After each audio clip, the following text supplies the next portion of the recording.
Hey guys, today we'll go through my video game pickups of February 2023, so let's get into it. So this month was pretty fun. I went on a family vacation down to Florida here in the US, and on this trip I actually met a good friend of mine that I've known online since like early 2016 that we mostly played Rainbow Six Siege with each other throughout the years, except for the last 2 years, except we're now getting back into it somewhat. But it was a great time with him. He is like one of my moderators on my Discord channel. If you guys if you do want to join that, it is linked below in the description. But while I was down there, I did pick up a few things while I could, though. So the first two things here, it is from a store called Video Game Rescue. They have two stores that is over in Jacksonville in Florida, which is about like north of Daytona, which is where I stayed at. And these two things here is Nintendo Power magazines. The first one here, it is issue number 174. It talks about as you can see, the Fire Emblem GBA, or Fire Emblem Blazing Sword, as it's known worldwide nowadays. And it also had articles of Metal Gear Solid Twin Snakes, hence why this was like the first one that I picked up, because I heart the hell out of Metal Gear Solid, as you guys know. So yeah, I found this in the store and had to get it since it's my second favorite Nintendo franchise, and of course Metal Gear was on there. And the next one is volume 163. The main article, or the big part of it, of course, you see was Metroid Fusion on this one. And a couple other of interesting articles in this one from what I've read of it, and plus it's a really thick one too. And I should mention both of these magazines, they have the posters in them as well too, so that was pretty cool to get those alongside them. Alright, the one store that me and my friend went to that I actually picked something up at, it is VIII Memories of Celceta Timeless Adventure Edition. The VIII series is another JRPG franchise that I really do want to try out one of these days. Heard plenty of great stuff about it. There's a lot of entries in this series, but found this for a pretty good price for the store that I went to go pick it up. Alright, and the next two here, these all came from one store. And the first one, it is Mega Man X Collection. This has, I'm sure... let's see, it's Mega Man X1 through 6 is that's in this collection here. I only played a little bit of Mega Man X1, and I really did enjoy it, but I just haven't finished it. So, very good to get this whole collection here. And then the last game, this is the one that I'm most interested in from this whole trip, and that is Second Sight. I first heard about this game when I was watching a video on Adam Korlick's channel, and because that it essentially is a third-person survival horror game from what it looks like, it just piqued my interest and was a really good price, hence why that I got it. Alright, this next stack here, these are all things that came in online throughout this month. So the first thing is Drakengard 1. Drakengard is the series that the well-known developer by the name of Yoko Taro did previously. If you guys are familiar with that guy, he is the most notable for being like the lead developer for the Nier games, like Nier Replicant, Nier Automata, etc., etc. And Drakengard was the series that they did beforehand, and now recently that the Nier games, they are like very, very popular. Like a lot of people are curious about like previous games that Yoko Taro made. Found this for a really good deal on eBay, and I sniped it. Like it was maybe like 5 minutes after it was posted. It was such a good deal. It was essentially like half off of what it normally goes for online. So definitely pick that up. It is a complete copy too, and the disc is near flawless as well. So great to get that game in very good condition. Next game is Senran Kagura 2 Deep Crimson. These Senran Kagura games, if you guys aren't familiar with them, at least for like this one, they are mostly like hack and slash fighting games in some regard. You probably guessed by like the look of it. Yeah, it is kind of like a lewd game in it that has some not safe for work material, a lot of fan service in it, like anime fan service is what I mean. But the gameplay still looks like a lot of fun, and this is a 3DS game that has DLC in it, so wanted to get this since it is a game for like gameplay wise. It does look interesting, and buy it now before the DLC goes away too next month. Next game is Shin Megami Tensei 2 Devil Survive. Wait, no, Shin Megami Tensei Devil Survivor 2 Record Breaker. This is a like a 3DS remaster of the game of the same name here on the DS. If I recall, that's the original version that came out. This is another game on the 3DS, and it's one of 3 SMT games that does have DLC in it, if you're not including the Persona Q games, or if you do, that's like 5 games total. But this was the last one I had to get of the SMT games on 3DS, so that has DLC, so that way that's all taken off the list. Right, next game. This also showed up for a pretty good deal, and it is just a regular edition of it. It's not a world edition for a 3DS game. It's WarioWare Gold. The WarioWare games, I love these games so much. They're like my preferred party games, I guess you could call these in some regard, but not the typical ones of what people would expect from like a Mario Party game. It's just the way the gameplay is, I much prefer it over Mario Party personally. Fun fact, this game may be the one that has the most voice acting of a game in like the Mario universe, if you want to consider it that, because Wario talks a lot in this game. Another thing to know for this specific WarioWare game, you could say it's like a kind of like a compilation of a lot of the mini games throughout previous titles of like the original game, WarioWare Touch and Twisted as well too. There is still some new original mini games to be found in this release, though, but you could say it's also kind of like a celebration of the series, too. Pretty late release for the 3DS as well. This was like one of the very last few games that Nintendo made for the system, that at this point I just need like Kirby's Extra Epic Yarn and a few other of like the much earlier released games as well. But for like the last late release game, it's the Kirby's Extra Epic Yarn, like I said, which not going to be fun to buy that nowadays. Really wish I did back when it first came out, but was a little bit too arrogant waiting for it to come down in price, which it never really did when it first released. And then once news that the 3DS is like being discontinued and eShops closing, well, that game spiked up a little bit over double of its original MSRP price. But oh well, someday I'll get it one of these days though. Next game is Fire Emblem Fates Conquest. For Fire Emblem Fates, I do own the Fates Special Edition. I bought that back in like, it would have been like 2016 or 2017. I bought that, and I'm really glad I did buy it at that time, which it was expensive at that time, but now what it goes for today, I'm really happy I got it back then when I did. But I still do want to get like base Conquest and Birthright, and will probably just like buy the digital version of Revelations on there just so I can have it in case anything happens to my Fate Special Edition. I'm not going to miss out on the third campaign, which is Revelations in Fates here. So just need to get Birthright. Now, if you guys know this, can you? I would appreciate if you guys could explain to me like how exactly is the DLC going to work for Fates, because I did buy like the map DLC on my Fate Special Edition. Now I want to know, does that also transfer over to like Conquest and Birthright? And also, if I buy the Revelations campaign on this copy, will that also apply to my Birthright copy that I'll get in the not too distant future? If you guys can clarify like how it all works for me, if you guys know about it, I would greatly appreciate it if you sound it in the comments below. Next game here, this is a big one. I'm glad that I got this for a little bit under market value, is Dragon Quest VIII Journey of the Cursed King.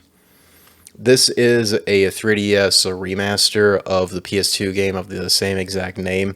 Most people consider that this is the better version of the game. I can't tell you why, because I haven't played either version yet. But I do look forward to playing this Dragon Quest game, though, as I have been playing through Dragon Quest VII recently on the 3DS, and been having serious mixed feelings on it. But I know Dragon Quest VIII, I do believe, is a much better game from everything that I've heard. So really do look forward to playing it one of these days, and it's really sucks that this game has went up in value quite a lot recently, but did pay for, like I said, like a bit below market value for something that I was comfortable with. Alright, and the last 3DS game here, this is a big one right here, Professor Layton and the Azran Legacy. This was the very last Professor Layton game I needed to get on the 3DS, because all of the Layton games, Miracle Mask, Azran Legacy, there is the Layton's Mystery Journal, that's like a spin-off that came out after this game, and the other one was Professor Layton versus Phoenix Wright, which I recently finished, and that game was a lot of fun. The story was great. I didn't really like the ending much, personally, but overall the game was a lot of fun. And for like all four of those games, they have free DLC that you can get, which is hard to say if it's actually linked to Nintendo's eShop for the way it works. But just to be on the safe side, just got all four games before the shop does close. And all of it has been downloaded as well too, so no fear of missing out on anything. So really happy to get this off the list, because this is one of the most valuable 3DS games. It is so hard to find just a normal, open, complete copy of this game, because all the ones I can find, like, they're either like sealed, and they're all from like the same seller from the one that I bought this from. So yeah, this copy was sealed, but it was like $5 more than a complete copy. So hey, whatever, I'm just gonna buy like a sealed copy because it's not that much more expensive. But yeah, this game is really, really hard to find. If you do find it for a good price, and you are interested in a very good, deep puzzle game, or also a Layton fan, don't miss out on this. Alright, then, next few things here that came in online. We have Shantae and the Pirate's Curse on PS5. It is both a standard edition and the collector's edition, both that I bought on Limited Run's website. I do believe this is the best Shantae game that WayForward has made. So my favorites would go from Pirate's Curse, Seven Sirens, then, let's see, the next would be Half Genie Hero, Risky's Revenge, and Shantae GBC. All the games are great. Shantae GBC honestly has not aged well, in all honesty. It probably makes most sense since that is a Game Boy Color game originally. But I did like order every single one on Limited Run, like a standard edition and a limited edition as well. And I also got that Shantae, what was it, the 20th anniversary statue from them as well. And if you guys don't know, if you get all 5 of the collector's editions of all the Shantae games on PS5, they come with little standees that if you buy that statue I mentioned, you can put them on that statue. There is like another version of that you could have ordered where it wasn't the actual figurines you were getting in these, it's like some other ones. I think they were all like Game Boy box arts of like all 5 games. So, and my statue, I did order it with those standees just to have them, because screw it, why not?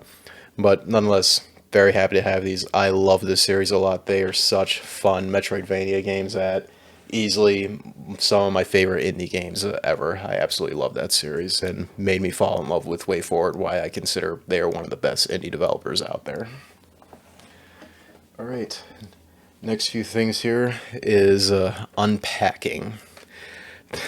This is kind of a funny game that you wouldn't think it'd sound that interesting, but honestly, when you play it, it's like, it kind of is satisfying and addicting.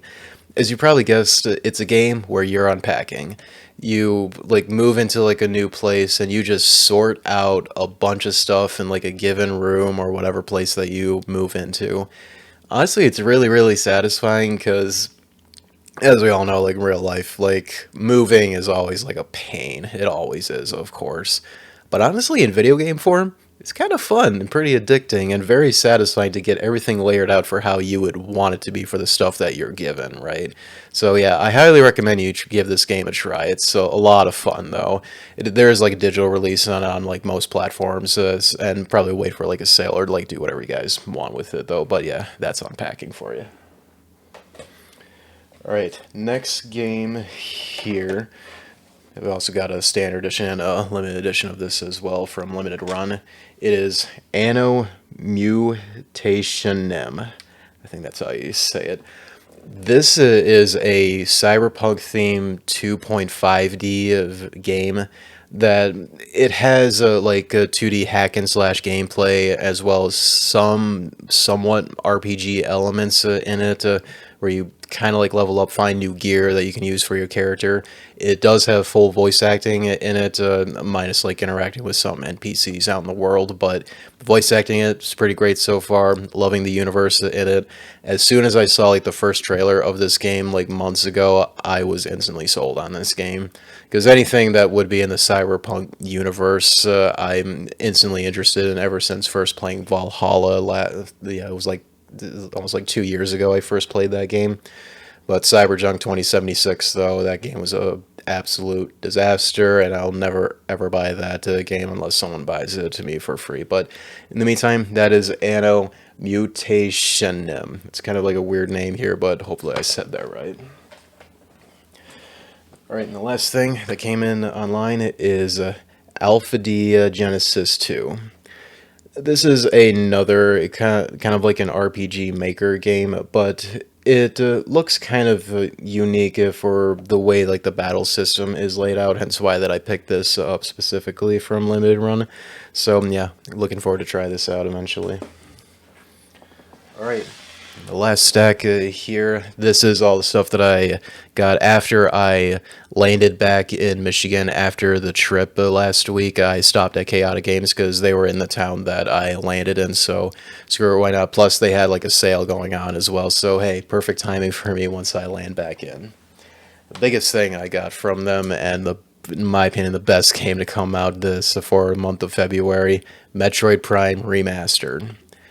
Metroid Prime, I never played the original GameCube game back when it first released. I only played the Prime Trilogy on the Wii. And man, I played Prime 1 so much on that version, and became is either like my most favorite or second most favorite Metroid game. This remaster, it is amazing. They like did plenty of quality of life improvements. The graphics presentation looks a lot better. The controls, they made more modernized controls for it, because if you've played the original Metroid Prime on GameCube, adjusting to its control scheme for a first-person game is really bizarre, but the game was designed around the control scheme, so it's not that bad once you got used to the controls. But it's nice that they do offer that original control scheme in this version, as well as a new modern take on it as well too. So absolutely pick this game up if you guys are a Metroid fan, you're a Metroidvania fan. If you're a fan of just games that are like near perfect 10 out of 10 quality games, don't miss out on this game. Pick it up. And hopefully this game will do well enough that they will release the other games, Prime 2 Echoes and 3 Corruption, which both those games not as good as Prime 1 in all honesty, but hey, people still love those games either way though, so please buy this game so we can continue to get more stuff like this from Nintendo, and also encourage like other developers, like, hey, make a game similar to Prime, because I still can't think of like any other first-person shooter Metroidvania game exactly like how Prime is. If anyone can tell me that, please let me know, because I would really like to look in if any games are exactly like Prime 1 here. So anyways, moving on to the next game. We have Resident Evil 2 2019/remake. I did play this game originally on a PC back when it first came out and loved it to death. Resident Evil 2, the original game, it is the very first M-rated game, first adult/M-rated piece of entertainment I ever experienced. First time experiencing zombies, my first exposure to this franchise, and I would have been like 7 or 8 when I first played the original game, and I hold it so close to my heart. That's one of my favorite earliest childhood memories of playing the games, and was so ungodly excited when the remake was coming out around that time, and man, it lived up to my expectations, plus a little bit more too. So I decided to get like a physical copy of it finally on a PS4 here, because like I said, I've already played it to death on PC, but still want a physical of it. And plus, I do get you do get a free PS5 upgrade of it as well. Same thing with Resident Evil 7 and RE3 remake as well on PS4. If you have like the original physical copies of it or digital ones, then you can upgrade to PS5 versions for free. Next game is Prey. This is the remake that or reboot that Arcane Studios made. I did play this on PC a few years ago, and my god, I loved this game a lot. It's essentially System Shock 3, just not called System Shock, pretty much. The whole story, the premise of it, you wake up in the space station that you were part of like an experiment that you were involved with conducting originally. Then the station is completely desolate of human life mostly, and it's overrun by like these alien creatures that the facility has some history of working with. So you go from there to like try to find like your family and try to retake the station, or depending on the actions you do, then the outcome will change on how the ending goes somewhat. But because that this game is what we call an immersive sim, where it's like Bioshock, System Shock, Dishonored, those types of games where they're like first-person view, but they have heavy RPG mechanics, as much RPG stuff you could get in like the Bioshock games, but System Shock 2, a lot of RPG stuff in that game. And since they brought like similar type gameplay into Prey, or a reboot here, whatever you want to call it, man, I love this game so much, and makes me more excited just whenever we get that System Shock 1 remake, whenever Night Dive Studios decides to release it. And after that, hopefully, if System Shock 3 will ever come out, which development for that has not been good from what it seems, or what we heard recently. But nonetheless, the Prey from 2017, I think that's when this came out. Still an amazing game. Don't miss out on this game. Next game is Dark Souls 3. I did play this game on PC, as I mentioned for like the previous titles, and played that to death, and just wanted to get a physical copy of it. Want to do the same thing for the other From Software Souls-like games that have been released on current platforms. So this was just like a very good deal on it. It was like $5 or $7, I want to say, which totally beats for what the games go for digitally, which is still like $60. Probably because Bandai Namco knows they have such a huge fan base nowadays for From Software games. So yeah, they're going to bump that price up to original MSRP price for digital. But hey, going to go to a local game store and just pick it up for like $7. Like I said, how much that was. Alright, next game is Tearaway Unfolded Crafted Edition. This is, I'm pretty sure this is a sequel to the original Tearaway game on the Vita. It's either that or this is a port / remaster of the Vita game. I can't remember which it is, but that game originally on the Vita, that was a really well-made game that was made for the system's hardware in mind. And if this is like the port of the original Vita game, it's really going to be kind of like strange for how they try to port all of that unique game mechanics they did on the Vita, especially with like its back touchpad and the camera as well too. But it does look like a very fun, well-presented game that I do look forward to playing eventually. And last game is Uncharted 4: A Thief's End. I did play this game on PS4 when it first came out. I had the collector's edition that came with the Nathan Drake statue, but I got rid of that because if you guys saw like a video like months ago, I got rid of most of my collector's editions of games, especially all of like the Sony exclusive title ones, because for like how that they are going forward with collector's editions where they are not giving you discs anymore despite how much money you pay for these things. I'm not about that. So got rid of a bunch of them, and of that whole lot was my original Uncharted 4 Libertaria edition, I think is what it was called. But eventually I do want to like play the game again though, hence why that I got a copy of it again, because it was really cheap. So that will do it for this month's pickups, guys. I hope you enjoyed that, and do look forward to a channel update video pretty soon here, because I'm going to be explaining some big news that's going to be happening with me lately. So till then, guys, I hope you enjoyed this video. Be sure to rate it, share it with your friends, do subscribe for more content like this in the future. Until then, I'll see you next time.